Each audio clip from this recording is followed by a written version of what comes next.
پھر تم وہی ہو کہ اپنوں کو قتل بھی کر دیتے ہو اور اپنے میں سے بعض لوگوں پر گناہ اور ظلم سے چڑھائی کر کے انہیں وطن سے نکال بھی دیتے ہو،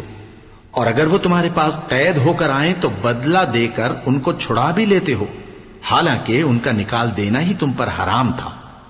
یہ کیا بات ہے کہ تم کتاب اللہ کے بعض احکام کو تو مانتے ہو اور بعض سے انکار کیے دیتے ہو؟ تو جو تم میں سے ایسی حرکت کریں ان کی سزا اس کے سوا اور کیا ہو سکتی ہے کہ دنیا کی زندگی میں تو رسوائی ہو اور قیامت کے دن سخت سے سخت عذاب میں ڈال دیے جائیں۔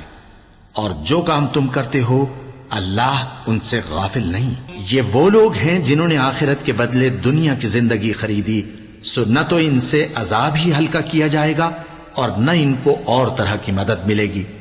اور ہم نے موسیٰ کو کتاب عنایت کی اور ان کے پیچھے یکے بعد دیگرے پیغمبر بھیجتے رہے، اور عیسیٰ ابن مریم کو کھلے نشانات